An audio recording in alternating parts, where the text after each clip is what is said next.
Welcome back. ಮತ್ತಷ್ಟು ಸುದ್ದಿಗಳನ್ನ ನೋಡ್ತಾ ಹೋಗೋಣ. ಬಗೆದಷ್ಟು ಬಯಲಾಗ್ತಾ ಇದೆ ಮಾಣಿಕ್ಯ ನಟಿ ರಹಸ್ಯ. ಜನವರಿಯಲ್ಲೇ ದುಬೈನಿಂದ 14.56 ಕೆಜಿ ಚಿನ್ನವನ್ನ ತಂದಿದ್ಲು ರನ್ಯಾ. ಬಗೆದಷ್ಟು ಬಯಲಾಗ್ತಾ ಇದೆ ಮಾಣಿಕ್ಯ ನಟಿ ರಹಸ್ಯ. ಜನವರಿಯಲ್ಲೇ 14.56 ಕೆಜಿ ಚಿನ್ನವನ್ನ ತಂದಿದ್ರು ರನ್ಯಾ ರಾವ್ ಅವರು. ಇನ್ನು ಸಾಹಿಲ್ ವಿಚಾರಣೆ ವೇಳೆ ಸ್ಫೋಟಕ ಮಾಹಿತಿಯೊಂದು ಇದೀಗ ಬಯಲಾಗಿರುವಂತದ್ದು. ಗೋಲ್ಡ್ ಸ್ಮಗ್ಲಿಂಗ್ ಕೇಸ್ನಲ್ಲಿ 3ನೇ ಆರೋಪಿಯಾಗಿದ್ದಾರೆ ಸಾಹಿಲ್ ಜೈನ್ ಎಂಬಾತ. ಆತನನ್ನ ಕೂಡ ಈಗಾಗಲೇ ಅರೆಸ್ಟ್ ಮಾಡಲಾಗಿದೆ. ಡಿಆರ್ಐ ಅಧಿಕಾರಿಗಳಿಂದ ಸಾಹಿಲ್ ಜೈನ್ ಅವರನ್ನ ವಿಚಾರಣೆಯನ್ನ ಕೂಡ ನಡೆಸಲಾಗಿದೆ. ಸಾಹಿಲ್ ವಿಚಾರಣೆ ವೇಳೆ ಮತ್ತಷ್ಟು ಮಾಹಿತಿ ಇದೀಗ ಬಯಲಾಗಿದೆ ಎನ್ನುವ ಮಾಹಿತಿ ಕೂಡ ಸಿಗ್ತಾ ಇದೆ. ಬಗೆದಷ್ಟು ಬಯಲಾಗ್ತಾ ಇದೆ ಮಾಣಿಕ್ಯ ನಟಿ ರಹಸ್ಯ. ಇನ್ನು ಜನವರಿಯಲ್ಲೇ ದುಬೈನಿಂದ 14.56 ಕೆಜಿ ಚಿನ್ನವನ್ನ ತಂದಿದ್ರು. ಇದೇ ವಿಚಾರಕ್ಕೆ ಸಂಬಂಧಪಟ್ಟಂತೆ ಈಗಾಗಲೇ ರನ್ಯಾ ರಾವ್ ಅವರನ್ನ ವಿಚಾರಣೆಯನ್ನ ಕೂಡ ನಡೆಸಲಾಗಿತ್ತು. ಅಂತಹ ಸಂದರ್ಭದಲ್ಲಿ ಡಿಆರ್ಐ ಅಧಿಕಾರಿಗಳು ಎಲ್ಲಾ ಮಾಹಿತಿಗಳನ್ನ ಈಗಾಗಲೇ ಕಲೆ ಹಾಕಿದ್ರು. ಅಂತಹ ಸಂದರ್ಭದಲ್ಲಿ ಈಕೆ ಯಾವುದೇ ರೀತಿ ಪ್ರತಿಕ್ರಿಯೆಯನ್ನ ನೀಡ್ತಾ ಇಲ್ಲ, ನಮ್ಮ ಪ್ರಶ್ನೆಗಳಿಗೆ ಸ್ಪಂದಿಸ್ತಾ ಇಲ್ಲ ಎನ್ನುವ ಆರೋಪವನ್ನ ಕೂಡ ಮಾಡಿದ್ರು. ಅದಾದ ಬಳಿಕ ಆಕೆಯ ಫ್ರೆಂಡ್ ಅನ್ನ ಕೂಡ ಅರೆಸ್ಟ್ ಮಾಡಲಾಗಿತ್ತು. ಈಗಾಗಲೇ ಜಾಮೀನು ಅರ್ಜಿ ವಿಚಾರಣೆ ಕೂಡ ನಡೆದಿದೆ. ಅದಾದ ಬಳಿಕ 3ನೇ ಆರೋಪಿಯಾಗಿರುವಂತಹ ಸಾಹಿಲ್ ಜೈನ್ ಅನ್ನು ಕೂಡ ಈಗಾಗಲೇ ಅರೆಸ್ಟ್ ಅನ್ನ ಮಾಡಲಾಗಿದೆ. ಅದಾದ ನಂತರ ಡಿಆರ್ಐ ಅಧಿಕಾರಿಗಳು ಈಗಾಗಲೇ ಸಾಹಿಲ್ ಜೈನ್ ಅನ್ನ ವಿಚಾರಣೆಯನ್ನ ಕೂಡ ನಡೆಸಿದ್ದಾರೆ. ಸಾಹಿಲ್ ವಿಚಾರಣೆ ವೇಳೆ ಮತ್ತಷ್ಟು ಮಾಹಿತಿಗಳು ಬಯಲಾಗ್ತಾ ಇದೆ ಎನ್ನುವ ಮಾಹಿತಿ ಇದೀಗ ಸಿಗ್ತಾ ಇದೆ. ಇನ್ನು ದುಬೈನಿಂದ ತಂದ ಚಿನ್ನವನ್ನ ಮಾರಲು ಈತ ಸಹಾಯವನ್ನ ಮಾಡಿದಂತೆ, ಅಕ್ರಮವಾಗಿ ತರ್ತಾ ಇದ್ದ ಚಿನ್ನವನ್ನ ಖರೀದಿಸ್ತಾ ಇದ್ದ ಸಾಹಿಲ್ ಎನ್ನುವ ಮಾಹಿತಿ ಇದೀಗ ಸಿಗ್ತಾ ಇದೆ. ಆ ಚಿನ್ನದ ವಿಚಾರಕ್ಕೆ ಈತ ಕೂಡ ಸಹಾಯ ಮಾಡಿದಂತೆ, ಹೆಲ್ಪ್ ಮಾಡಿದಂತೆ. ಸಾಹಿಲ್ ವಾಟ್ಸ್ಆಪ್ ಚಾಟ್ ನಲ್ಲಿ ಹಣ ವರ್ಗಾವಣೆ ಬಗ್ಗೆ ಮಾಹಿತಿ ಕೂಡ ಸಿಕ್ಕಿದೆ.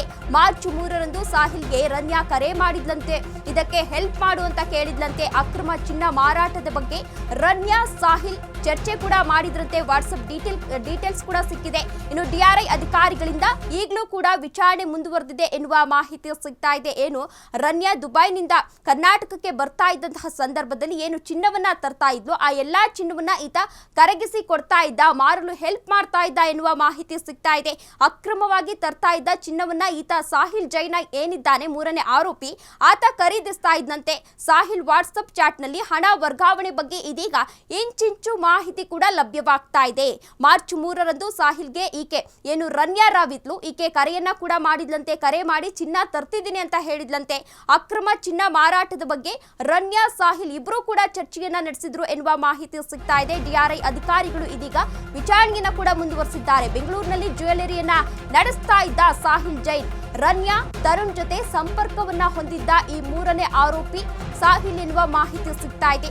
ಅಕ್ರಮವಾಗಿ ತರ್ತಾ ಇದ್ದ ಚಿನ್ನವನ್ನ ಈತ ಖರೀದಿಸ್ತಾ ಇದ್ದ. ಸಾಹಿಲ್ ಖರೀದಿಸ್ತಿದ್ದಂತೆ ಚಿನ್ನಾಭರಣಗಳನ್ನ ಕರಗಿಸಿ ರನ್ಯಾಗೆ ಹಣವನ್ನ ನೀಡ್ತಾ ಇದ್ದ ಸಾಹಿಲ್ ಜೈನ್ ಎನ್ನುವ ಮಾಹಿತಿ ಸಿಗ್ತಾ ಇದೆ. ಚಿನ್ನ ಕರಗಿಸಿದ್ರೆ ಸಾಹಿಲ್ಗೆ ಶೇಕಡ 10% ಕಮಿಷನ್ ಅನ್ನ ನೀಡ್ತಾ ಇದ್ದಂತೆ. ಸಾಹಿಲ್ಗೆ ಕಮಿಷನ್ ಅನ್ನ ನೀಡ್ತಾ ಇದ್ದ ರನ್ಯಾ ಹಾಗೂ ತರುಣ್ ರಾಜ್ ಎನ್ನುವ ಮಾಹಿತಿ ಸಿಗ್ತಾ ಇದೆ. ಏನು ದುಬೈನಿಂದ ಬೆಂಗಳೂರಿಗೆ ಚಿನ್ನವನ್ನ ತರ್ತಾ ಇದ್ದಂತಹ ಸಂದರ್ಭದಲ್ಲಿ ಈತ ಜ್ಯುವೆಲರಿ ಶಾಪ್ ಇಟ್ಟಿದ್ದಂತೆ.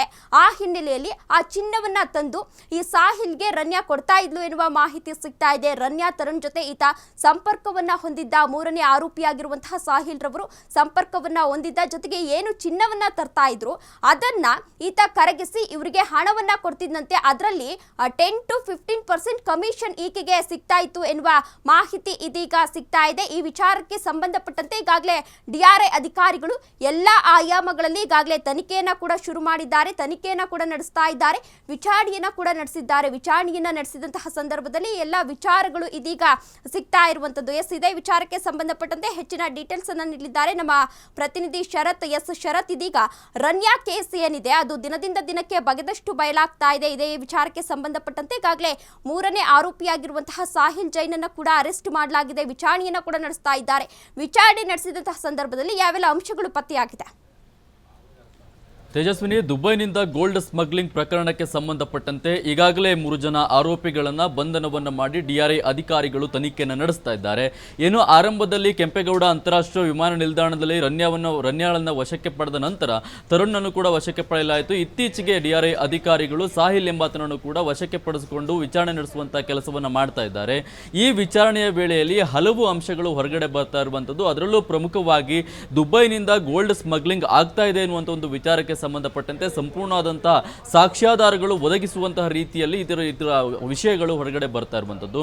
ಕಳೆದ 2-3 ತಿಂಗಳ ಹಿಂದೆ ಕೂಡ ದುಬೈನಿಂದ ಚಿನ್ನವನ್ನ ಅವರು ಸ್ಮಗ್ಲಿಂಗ್ ಮಾಡುವಂತಹ ಕೆಲಸವನ್ನ ಮಾಡಿತ್ತು. ಬರೋಬ್ಬರಿ 14.56 ಕೆಜಿ ಚಿನ್ನವನ್ನ ಸ್ಮಗ್ಲಿಂಗ್ ಮಾಡುವಂತಹ ಕೆಲಸವಾಗಿತ್ತು. ಅದನ್ನ ಮಾರಾಟವನ್ನ ಮಾಡೋದಕ್ಕೆ ಸಾಹಿಲ್ ಎಂಬಾತನನ್ನ ಬಳಸಿಕೊಂಡಿದ್ರು ಅನ್ನುವಂಥ ಒಂದು ವಿಚಾರ ಸದ್ಯಕ್ಕೆ ಬರ್ತಾ ಇರುವಂಥದ್ದು. ಅದು ಕೂಡ ಈ ಸಾಹಿಲ್ ಎಂಬಾತನನ್ನ ವಶಕ್ಕೆ ಪಡಿಸಿಕೊಂಡು DRI ಅಧಿಕಾರಿಗಳು ವಿಚಾರಣೆ ಮಾಡುವಂತಹ ವೇಳೆಯಲ್ಲಿ ಈ ವಿಚಾರ ಹೊರಗಡೆ ಬಂದಿರುವಂಥದ್ದು. ಅದರಲ್ಲೂ ಕೂಡ ವಿಚಾರಣೆಯ ವೇಳೆಯಲ್ಲಿ ಸಂಪೂರ್ಣವಾಗಿ ಹವಾಲ ದಂಧೆಯನ್ನು ನಡೆಸ್ತಾ ಇದೆ ಅನ್ನುವಂಥ ಒಂದು ವಿಚಾರವಾಗಿ ಸಾಹಿಲ್ ಒಪ್ಕೊಂಡಿದ್ದಾನೆ ಎನ್ನುವಂಥ ಒಂದು ಮಾಹಿತಿ ಇರುವಂಥದ್ದು. ಇನ್ನು ವಾಟ್ಸಾಪ್ ಅನ್ನ ಹಾಗೆ ಇನ್ನಿತರ ಡಿಜಿಟಲ್ ಆತನಲ್ಲಿರುವಂತಹ ಡಿಜಿಟಲ್ ವಸ್ತುಗಳನ್ನ ಸಂಪೂರ್ಣವಾಗಿ ಪರೀಕ್ಷೆಯನ್ನ ಮಾಡುವಂತಹ ವೇಳೆಯಲ್ಲೂ ಕೂಡ ಆತನ ವಾಟ್ಸಪ್ ಚಾಟ್ ಮೂಲಕವಾಗಿ ಹಣ ವರ್ಗಾವಣೆ ಆಗಿರೋದು ಕೂಡ ಕೆಲವೊಂದಿಷ್ಟು ಮಾಹಿತಿಗಳು DRI ಅಧಿಕಾರಿಗಳು ಕಲೆ ಹಾಕಿರುವಂಥದ್ದು. ಸಂಪೂರ್ಣವಾಗಿ ದುಬೈನಿಂದ ಈತನ ಸಂಪರ್ಕವನ್ನ ಮಾಡಿ ಯಾವ ರೀತಿಯಾಗಿ ಚಿನ್ನವನ್ನ ತೆಗೆದುಕೊಂಡು ಬರ್ತೇವೆ, ಜೊತೆಗೆ ಅಲ್ಲಿರುವಂತಹ ಚಿನ್ನವನ್ನ ಯಾವ ರೀತಿಯಾಗಿ ಅಲ್ಲಿಂದ ಮಾರಾಟವನ್ನ ಮಾಡಬೇಕು ಎನ್ನುವಂಥ ಚರ್ಚೆಯನ್ನ ಇವರು ನಡೆಸ್ತಾ ಇದ್ರು ಎನ್ನುವಂಥ ಒಂದು ಮಾಹಿತಿ ಇರುವುದು. ಜೊತೆಗೆ ಸಾಹಿಲ್ಗೆ ಸುಮಾರು 10% 15% ಕಮಿಷನ್ ಅನ್ನು ಕೂಡ ಇವರಿಬ್ರು ನೀಡ್ತಾ ಇದ್ರು ಎನ್ನುವಂಥ ಒಂದು ಮಾಹಿತಿ ಇರುವಂಥದ್ದು. ರನ್ಯಾ ಮತ್ತೆ ತರುಣ್ ಇಬ್ರು ಕೂಡ ಒಂದು ಕಮಿಷನ್ ಅನ್ನು ನೀಡ್ತಾ ಇದ್ರು ಅಂತ ಹೇಳಿ. ಆದ್ರೆ ಈ ರನ್ಯಾ ಮತ್ತೆ ತರುಣ್ ಹಿಂದೆ ಯಾವ ರೀತಿಯಾದಂತಹ ಈ ಸರಪಳಿ ಇದೆ ಅನ್ನೋದು ಕೂಡ ಕಾದು ನೋಡಬೇಕಾಗಿದೆ. ಅದನ್ನ DRI ಅಧಿಕಾರಿಗಳು ತನಿಖೆ ನಡೆಸ್ತಾ ಇದ್ದಾರೆ. ಪ್ರಮುಖವಾಗಿ ಈ ಪ್ರಕರಣಕ್ಕೆ ಸಂಬಂಧಪಟ್ಟಂತೆ ದೇಶ ಮಟ್ಟದ ತನಿಖಾ ಸಂಸ್ಥೆಗಳು ತನಿಖೆಯನ್ನು ನಡೆಸ್ತಾ ಇದ್ದಾವೆ. ಜೊತೆಗೆ ದಿನದಿಂದ ದಿನಕ್ಕೆ ಒಂದಷ್ಟು ಅಂಶಗಳು ಹೊರಗಡೆ ಬರ್ತಾ ಇದ್ದಾವೆ. ಇನ್ನು ಈ ಪ್ರಕರಣ ಯಾವ್ಯಾವ ಮಟ್ಟಿಗೆ ಹೋಗಿ ತಲುಪುತ್ತೆ ಅನ್ನೋದನ್ನ ನೋಡಬೇಕು. ಇನ್ನು ಕೆಂಪೇಗೌಡ ಅಂತಾರಾಷ್ಟ್ರೀಯ ವಿಮಾನ ನಿಲ್ದಾಣದಲ್ಲೂ ಕೂಡ ಏನು CID ಅಧಿಕಾರಿಗಳು ಸಲ್ಲಿಸಿದಂತಹ ವರದಿಗೆ ಸಂಬಂಧಪಟ್ಟಂತೆ ರನ್ಯಾ ಹಲವು ಬಾರಿ ಪ್ರೋಟೋಕಾಲ್ ಅನ್ನು ಕೂಡ ಬಳಸಿಕೊಂಡಿದ್ದಾರೆ ಎನ್ನುವಂಥ ಒಂದು ವಿಚಾರವಾಗಿ ಕೂಡ ವರದಿಯನ್ನು ಕೊಟ್ಟಿದ್ದಾರೆ. ಇನ್ನು ಅವರ ತಂದೆ ಈ ವಿಚಾರವಾಗಿ ಏನಾದರೂ ಆರ್ಡರ್ ಅನ್ನ ಮಾಡಿದ್ರೆ ಅನ್ನುವಂಥ ಒಂದು ವಿಚಾರವಾಗಿ ಸಂಪೂರ್ಣವಾದಂತಹ ಮಾಹಿತಿ ಹಾಗೆ ಸಾಕ್ಷ್ಯಾಧಾರಗಳು ಒದಗಿ ಬಂದಿಲ್ಲ ಅನ್ನುವಂಥ ಒಂದು ವಿಚಾರವಾಗಿ ಕೊಟ್ಟಿರುವಂತಹ ವರದಿ. ಜೊತೆಗೆ ಇಲ್ಲಿ ಸಾಹಿಲ್ ಅನ್ನು ಕೂಡ ವಿಚಾರಣೆಯನ್ನು ಮಾಡ್ತಿರುವಂತಹ ಅಧಿಕಾರಿಗಳು ಹಲವು ಅಂಶಗಳಿಗೆ ಹೊರಗಡೆ ಬರ್ತಾ ಇದ್ದಾವೆ. ಸಂಪೂರ್ಣವಾಗಿ ದೇಶ ಅಂತಾರಾಷ್ಟ್ರೀಯ ಮಟ್ಟದಲ್ಲಿ ದೊಡ್ಡದಾಗಿ ನಡೀತಾ ಇರುವಂತಹ ಈ ದಂಧೆಗೆ ಸಂಬಂಧಪಟ್ಟಂತೆ ದೇಶದ ತನಿಖಾ ಸಂಸ್ಥೆಗಳಿಂದ ನಡೀತಿರುವಂತಹ ತನಿಖೆ ವಿಚಾರವಾಗಿ ಇನ್ನು ಯಾವ ರೀತಿಯಾದಂತಹ ಮಾಹಿತಿಗಳು ಹೊರಗಡೆ ಬರ್ತವೆ ಅನ್ನೋದನ್ನ ಕಾದು ನೋಡಬೇಕಿದೆ. ತೇಜಸ್ವಿನಿ. ಧನ್ಯವಾದ ಶರತ್ ತಮ್ಮೆಲ್ಲ ಡೀಟೇಲ್ಸ್ಗಾಗಿ.